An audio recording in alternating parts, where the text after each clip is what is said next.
অন্তর্বর্তী সরকারকে আরও সহায়তা দেবে যুক্তরাষ্ট্র। ডক্টর ইউনূসকে বললেন মার্কিন চার্জ দ্য অ্যাফেয়ার্স। দ্বিপাক্ষিক সম্পর্ক জোরদারের আশাবাদ। অভ্যুত্থান নিয়ে ভারতীয় মিডিয়ার বাড়াবাড়ি গ্রহণ করেনি বিশ্ব, মন্তব্য পররাষ্ট্র উপদেষ্টার। প্রতিবেশীর সঙ্গে সম্পর্ক উন্নয়নের তাগিদ। স্বাগত জানাচ্ছি প্রবাসী নিউজ 24 সংবাদে, সঙ্গে রয়েছি আমি প্রিয়াঙ্কা বণিক। দেখছিলেন বসুন্ধরাটি সংবাদ শিরোনাম, এবার বিস্তারিত। অন্তর্বর্তী সরকারকে মার্কিন সহায়তা অব্যাহত রাখবে যুক্তরাষ্ট্র। একই সঙ্গে বিভিন্ন ইস্যুতে জোরদার হবে দুই দেশের সম্পর্ক। প্রধান উপদেষ্টা ডক্টর মোহাম্মদ ইউনূসের সঙ্গে দেখা করে একথা জানিয়েছেন ঢাকায় নিযুক্ত যুক্তরাষ্ট্রের চার্জ দ্য অ্যাফেয়ার্স হেলেন লাফেভ। রাষ্ট্রীয় অতিথি ভবন যমুনায় হেলেন জানান, রোহিঙ্গা ইস্যু, শিক্ষা, স্বাস্থ্য এবং সুশাসন নিয়ে বাংলাদেশের সঙ্গে কাজ করতে আগ্রহী যুক্তরাষ্ট্র। বলেন, বাস্তুচ্যুত রোহিঙ্গাদের সহযোগিতা দিতে সবচেয়ে বেশি অবদান রাখছে যুক্তরাষ্ট্র। এই জন্য যুক্তরাষ্ট্রকে ধন্যবাদ জানিয়ে ডক্টর ইউনূস বলেন, রাষ্ট্র সংস্কারের পর যৌক্তিক সময়ে নির্বাচন দেবে অন্তর্বর্তী সরকার।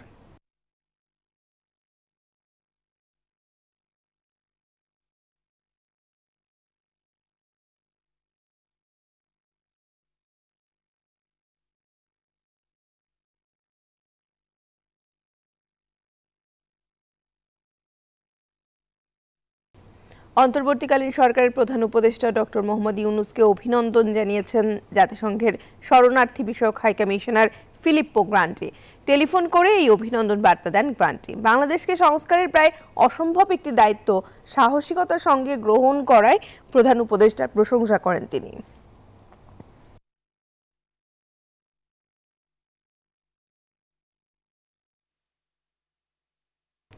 অভ্যুত্থান নিয়ে ভারতীয় গণমাধ্যমের বাড়াবাড়ি বিশ্ব গ্রহণ করেনি বলে মনে করেন পররাষ্ট্র উপদেষ্টা তৌহিদ হোসেন। পররাষ্ট্র মন্ত্রণালয়ের সাংবাদিকদের এই কথা বলেন তিনি। আশা করেন পশ্চিমাদের সাথে সম্পর্ক উন্নয়নে বেগ পেতে হবে না। পাকিস্তানের সাথে শত্রুতা করে কোনো ফায়দা নেই, ভারতের সাথে সম্পর্ক ফারাক করেও লাভ নেই বলে জানান পররাষ্ট্র উপদেষ্টা। ভারতীয় মিডিয়াতে যেটা হয়েছে এটা একটা একেবারেই মিথ্যার বেশাতি। আমরা জানি সেটা যে বাড়াবাড়ি রকম কিছু কেওয়াস ছিল, সেখানে কিছু দুর্ঘটনা ঘটে থাকতে পারে, কিন্তু সেটা নিয়ে ভারতীয় মিডিয়া যেভাবে লেগে পড়েছিল সেটা কোনো, এমনকি বিশ্ব মিডিয়া যারা একটু সাবস্ট্যান্টিভ এবং নিরপেক্ষ সংবাদ পরিবেশন করে তারা কেউ কিন্তু ভারতীয় লাইনটাকে গ্রহণ করেনি। আগস্ট হত্যাকাণ্ডকে মানবতা বিরোধী অপরাধ আখ্যায়িত করে আন্তর্জাতিক অপরাধ ট্রাইব্যুনালে শেখ হাসিনার বিচার করার পরামর্শ দিয়েছেন সাবেক প্রধান বিচারপতি এস.কে সিনহা। কানাডায় নিউজ 24-কে দেয়া একান্ত সাক্ষাৎকারে তিনি কথা বলেন। শেখ হাসিনা যেন অন্য কোথাও পালাতে না পারে সে ব্যবস্থা নিতে ভারতের প্রধানমন্ত্রীকে চিঠিও দিয়েছেন তিনি। একই সাথে তাকে বাংলাদেশে সোপর্দ করারও আহ্বান জানিয়েছেন তিনি। বিস্তারিত হাবিবুল ইসলাম হাবিবের রিপোর্টে। জুলাই থেকে 5 আগস্ট স্বৈরাচার শেখ হাসিনার পতনের আন্দোলনে সারা দেশে 1000-এরও বেশি মানুষ প্রাণ হারিয়েছেন, পঙ্গু হয়েছেন কয়েক হাজার সাধারণ মানুষ। নারকীয় এই হত্যাযজ্ঞকে মানবতা বিরোধী অপরাধ আখ্যায়িত করে শেখ হাসিনা সহ দোষীদের আন্তর্জাতিক অপরাধ ট্রাইব্যুনালে বিচারের আহ্বান জানিয়েছেন সাবেক প্রধান বিচারপতি সুরেন্দ্র কুমার সিনহা। আমাদের এখানে যে ট্রাইব্যুনাল আছে, আমাদের এখানে কম্পিটেন্ট বিচারক আছে, তাকে ক্রাইমস এগেইনস্ট হিউম্যানিটির অপরাধে বিচারে আনা।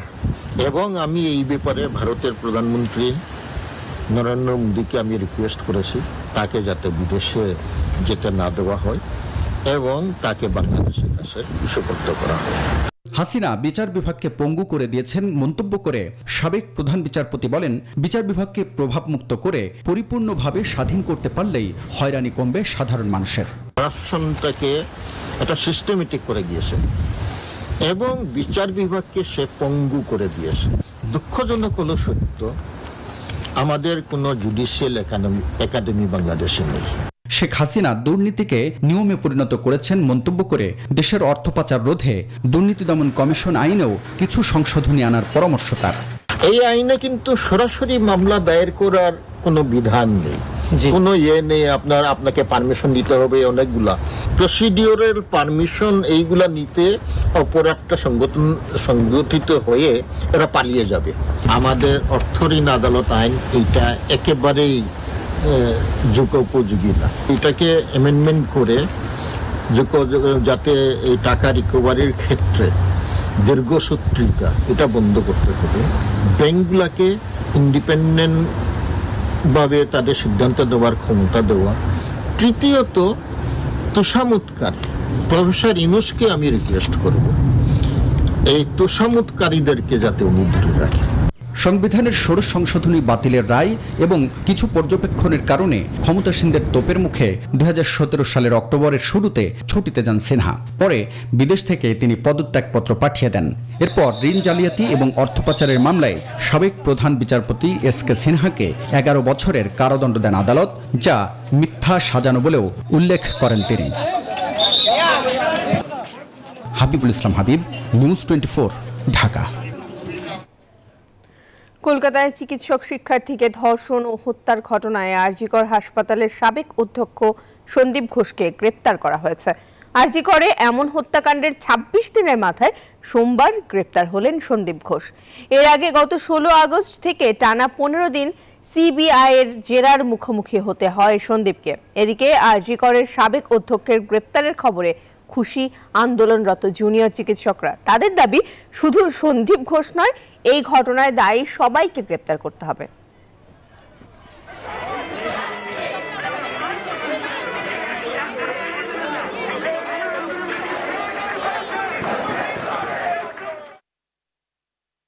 যুক্তরাজ্যের লন্ডনের রাজানগর ওয়েলফেয়ার সোসাইটি ইউকের এজিএম অনুষ্ঠিত হয়েছে। আব্দুল হান্নান তরফদারের সভাপতিত্বে সভায় উপস্থিত ছিলেন সংগঠনের কোষাধ্যক্ষ আব্দুস সালাম, উপদেষ্টা পরিষদের সভাপতি এম এ মান্নান, সহ সভাপতি ময়নুল ইসলাম সহ অনেকে। এদিকে পূর্ব লন্ডনে মুক্তিযুদ্ধের সর্বাধিনায়ক বঙ্গবীর জেনারেল এম.এ.জি. ওসমানীর 106তম জন্মবার্ষিকী উপলক্ষে স্মরণ সভা ও দোয়া মাহফিল অনুষ্ঠিত হয়েছে।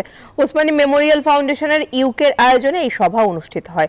আলহাজ কবির উদ্দিনের সভাপতিত্বে এতে উপস্থিত ছিলেন সাবেক এমপি ও বীর মুক্তিযোদ্ধা মকসুদ ইবনে আজিজ লামা। বিশেষ অতিথি ছিলেন সিলেট বিভাগ গণদাবি পরিষদের কেন্দ্রীয় সভাপতি অধ্যাপক শফিকুর রহমান, বীর মুক্তিযোদ্ধা আহবাব হোসেন চৌধুরী সহ আরও অনেকে। তৃতীয় সন্তানের মা হলেন বাংলাদেশি বংশোদ্ভূত মডেল মিস আয়ারল্যান্ড খ্যাত মাকসুদা আক্তার প্রিয়তি। নিজের ফেসবুক পেজে এমন সুখবর দিলেন স্বীকৃত এই সুন্দরী। 24 আগস্ট রাজধানীর ডাবলিনের একটি হাসপাতালে কন্যা সন্তানের মা হন তিনি। নবজাতকের নাম রাখা হয়েছে লাভিশা লাম। এবার ৭৭তম কান চলচ্চিত্র উৎসবে অন্তঃসত্ত্বা অবস্থায় নিজেকে ধরা দিয়েছিলেন মডেল অভিনেত্রী প্রিয়তি।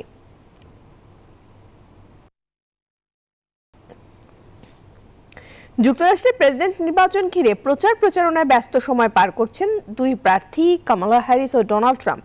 নির্বাচনের দিন যতই ঘনিয়ে আসছে ততই জনপ্রিয়তা এগিয়ে যাচ্ছেন হ্যারিস। কামালা ঝড়ে দিশাহারা ট্রাম্প যে কোনো মূল্যে ডেমোক্র্যাট প্রার্থীকে ঠেকাতে মরিয়া এই সাবেক শাসক।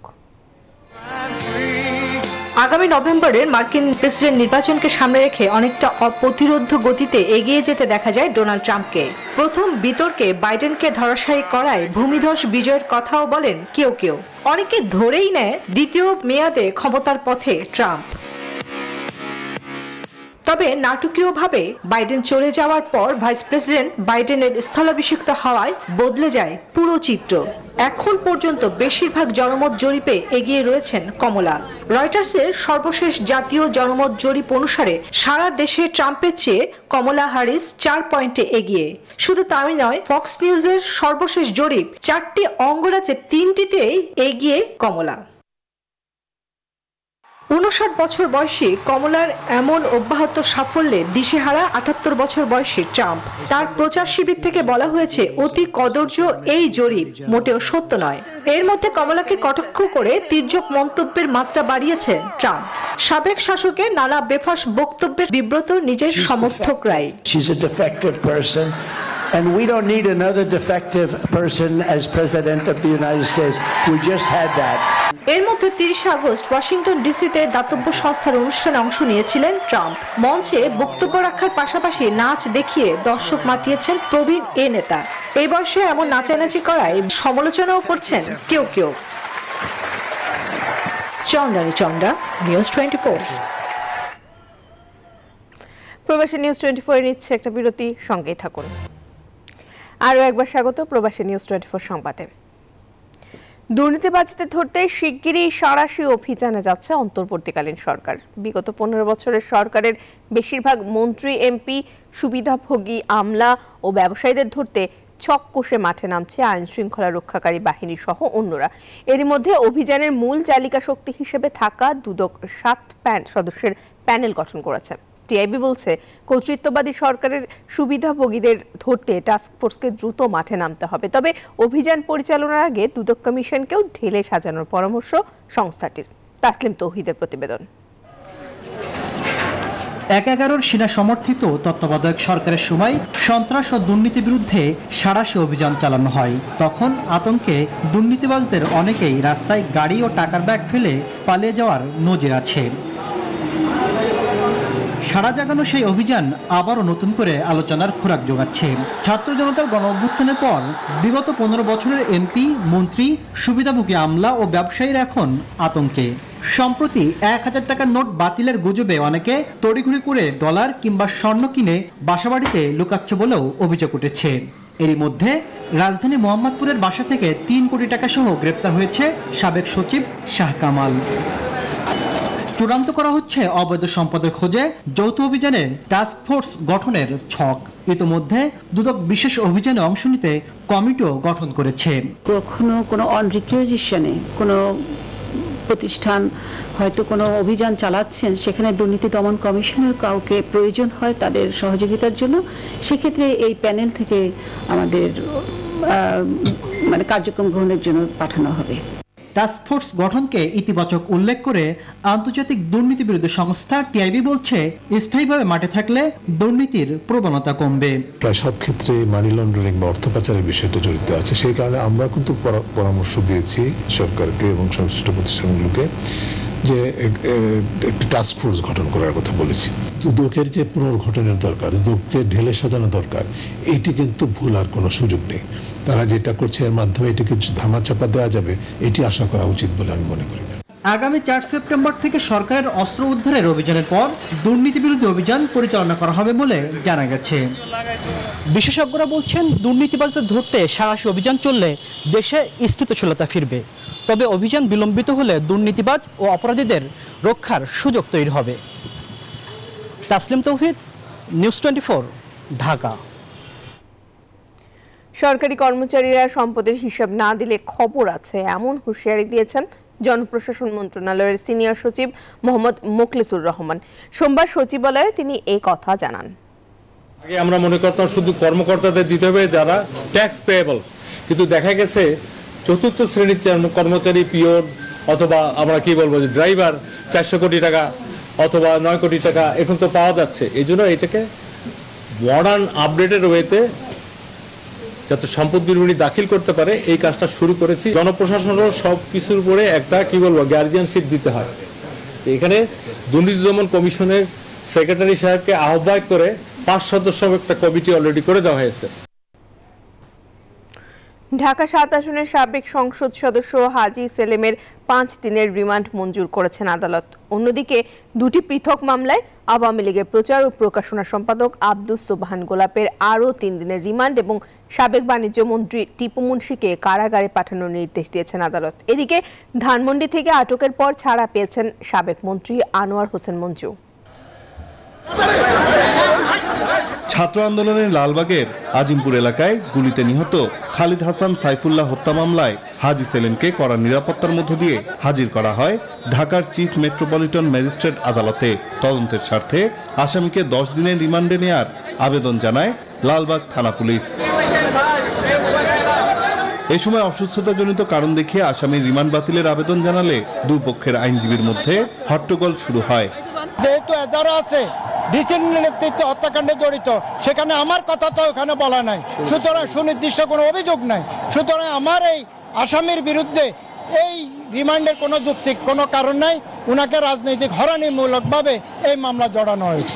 পরে আদালত দুপক্ষের আইনজীবীর যুক্তিতর্ক শোনার পর হাজী সেলিমের 5 দিনের রিমান্ড মঞ্জুর করেন।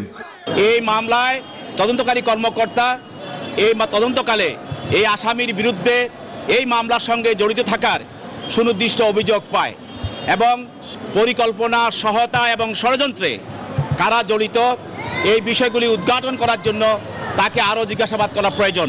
এদিকে ছাত্র আন্দোলনের মধ্যে পোশাক শ্রমিক রুবেল হত্যা মামলায় আওয়ামী লীগ নেতা আব্দুস সোবহান গোলাপকে ফের 3 দিন রিমান্ডে পাঠায় আদালত।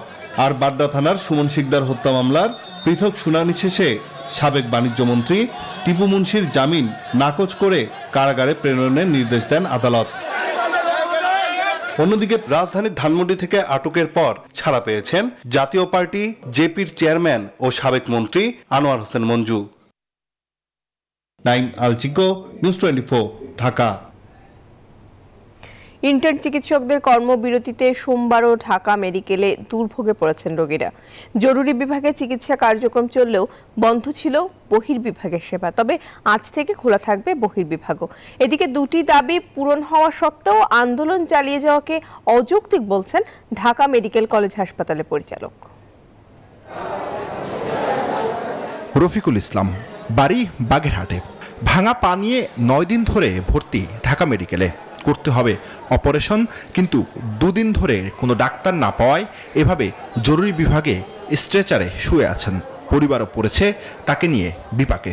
যত দ্রুত হবে অতই আমার ভালো হয়ে যাবে আমার পাটা। এখন যত দিন থাকবো অতদিন তো আমার ঝামেলা বাড়বে এই জায়গায়। শুধু রফিকুল ইসলাম নয়, এমন অবস্থা ঢাকা মেডিকেলে আসা হাজারো রোগীর। জরুরি বিভাগে চিকিৎসা কার্যক্রম চললেও বন্ধ বহির্বিভাগ। সবচেয়ে বেশি বিপাকে পড়েছেন ঢাকার বাইরে থেকে আগত রোগীরা। আমি কালকে রাত্রে এখানে আসছি, কালকে রাত্রে চিকিৎসা করাইতে পারি না। আমি এলাকা থেকে একজন অর্থোপেডিক্সের ডাক্তার দিয়ে করাইছি। এখন ডাক্তার নাই, তাহলে আমরা কেমনি কি করি? এইভাবে যদি তারা আন্দোলন করতে থাকে তাহলে আমরা তো সাধারণ মানুষ চিকিৎসার কোনো অবকাশ পাচ্ছি না। ঢাকা মেডিকেলে সকাল থেকে চোখে পড়ে নিরাপত্তা বাহিনীর সদস্যদের উপস্থিতি। সেনা সদস্যদের পাশাপাশি ছিল র্যাব ও বিজিবি। এদিকে ঢাকা মেডিকেলের পরিচালক বলছেন 4টির মধ্যে 2টি দাবি মানা হয়েছে, বাকিগুলো নিয়ে কাজ করছে সরকার। তাদের দাবি তো ইমিডিয়েট যে 2টা দাবি ছিল তারা তো আমরা অথরিটি তো পূরণ করেছে। কর্তৃপক্ষ এখনো কিন্তু এটার সচেষ্ট আছে বাকি আসামিদের ধরার ব্যাপারে। আলোচনার মাধ্যমে দ্রুত সমস্যার সমাধান করার আহ্বান জানান রোগী ও তাদের স্বজনরা। জুবায়ের সানি, নিউজ 24, ঢাকা। ঢাকা মেডিকেল কলেজে চিকিৎসকদের উপর হামলার ঘটনায় জড়িত 2 জন ইতোমধ্যে গ্রেপ্তার হয়েছেন বলে জানিয়েছেন স্বাস্থ্য মন্ত্রণালয়ের অতিরিক্ত সচিব এটিএম সাইফুল ইসলাম। সচিবালয়ে সাংবাদিকদের তিনি এ তথ্য জানান। আরও বলেন, প্রাথমিক তদন্তে চিকিৎসকদের অবহেলার প্রমাণ পাওয়া যায়নি। ওনাদের সুস্পষ্ট 2টো দাবি ছিল। একটা হলো যারা এই ঘটনার সাথে জড়িত তাদেরকে অ্যারেস্ট করা, আর ছিল তাদের নিরাপত্তা ব্যবস্থা জোরদার করা। অলরেডি 2জন অ্যারেস্ট হয়েছে এবং নিরাপত্তা ব্যবস্থা তো ধীরে সুস্থে এটা জোরদার করা হবে। এই 2টো দাবির প্রেক্ষিতেই তো তারা আন্দোলনে গিয়েছিল। 2টো দাবি কিন্তু অ্যারেস্ট হয়েছে, আরও প্রয়োজনে হবে, সংশ্লিষ্ট সবাই হবে। আর নিরাপত্তা ব্যবস্থা ইতিমধ্যে জোরদার করা হয়েছে। ডাক্তার মহোদয় এখানে আছেন, উনিও বলতে পারবেন যদি উনিও কমপ্লিমেন্টারি বলতে চান। তো সুতরাং আর আমরা মনে করছি না ডক্টররা আর কোনো এটা দীর্ঘায়িত হবে। বিডিআর হত্যাকাণ্ডের পুনঃ তদন্ত ও ন্যায় বিচার প্রক্রিয়া শিগগিরই শুরু করা হবে বলে জানিয়েছেন স্বরাষ্ট্র উপদেষ্টা লেফটেন্যান্ট জেনারেল অবসরপ্রাপ্ত মোহাম্মদ জাহাঙ্গীর আলম চৌধুরী। সোমবার সচিবালয়ে সাংবাদিকদের সঙ্গে আলাপকালে উপদেষ্টা একথা জানান। বর্তমান সরকার জনগণের অধিকার, সুশাসন ও ন্যায় বিচার প্রতিষ্ঠায় বদ্ধপরিকর। শুধু স্বরাষ্ট্র উপদেষ্টা হিসাবে নয়, একজন সাধারণ নাগরিক ও সেনাবাহিনীর প্রাক্তন সদস্য হিসেবে আমি বিডিআর হত্যাকাণ্ডের ন্যায় বিচার চাই। সঠিকভাবে এই হত্যাকাণ্ডের পূর্ণ তদন্ত ও ন্যায় বিচার প্রক্রিয়া শীঘ্রই শুরু করা হবে। প্রবাসী সংবাদে নিচ্ছে আরেকটা বিরতির সাথেই থাকুন। স্বাগত আরেকবার প্রবাসী সংবাদে। বন্যার পানি নামতে শুরু করেছে লক্ষ্মীপুরের তুলনামূলক উঁচু এলাকা থেকে, আর তাতেই ভয়াবহ ক্ষতচিহ্ন ভেসে উঠছে প্রত্যন্ত জনপদে। বিশেষ করে নদী খালের পার্শ্ববর্তী এলাকার মানুষ বেশি বিপাকে পড়েছেন। জেলা জুড়ে এরই মধ্যে 18,000 ঘর বাড়ি ক্ষতিগ্রস্ত হয়েছে। বিপর্যস্ত পরিবারের চাওয়া কার্যকর সহায়তা। শেখ জালালের ক্যামেরায় হাসান ওয়ালির প্রতিবেদন। বদলে কামলা কিছু দে বুবা মানুষ, সেটা মানুষ কথা বলতে তো কইতে পারে না। শেষ সম্বল হারানোর ক্ষত চোখের জল হয়ে নেমেছে রোকে আক্তারের। ঋণের টাকা দিয়ে করা ঘর ভেঙেছে বানের জলে। খালের স্রোতে পাল্লা দিয়ে বিলীন হচ্ছে ভিটে মাটি। শূন্য ভিটেতে বসে তাই ভবিষ্যৎ সমীকরণ মেলানোর চেষ্টা।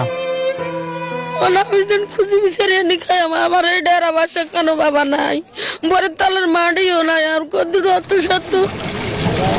বানের জল থেকে রক্ষা পাওয়া আসবাবপত্র নিয়ে মাহিনুর বেগমের অন্যত্র যাত্রা। ক্রাচে ভর করে মাহিনুরের স্বামীও সেই পথ ধরেছেন। প্রতিবন্ধী স্বামীকে নিয়ে মাহিনুরের জীবনযুদ্ধ কঠিন করেছে এবারের বন্যা। স্বাভাবিক জীবনে ফিরতে তাদের প্রত্যাশা সহায়তার। 14টা ফ্যামিলি আছে, 14টা ফ্যামিলি সবার কেউ কিছু নাই। যদি সরকার একটা সহযোগিতা করে আর ঘর বান্ধার লাগে। লক্ষ্মীপুর সদরের ওয়াবদা খালের পাশের এমন অনেক পরিবার এখন ভাসমান। আশ্রয় নিয়েছেন কিছুটা উঁচুতে অন্যের ভিটে মাটিতে। জেলা প্রশাসনের তথ্য মতে লক্ষ্মীপুর জুড়ে 18,000 ঘর ক্ষতিগ্রস্ত হয়েছে এরই মধ্যে। বন্যার জলে বিধ্বস্ত অবশিষ্টাংশ নিয়ে নতুন ঘর বাঁধার চেষ্টা।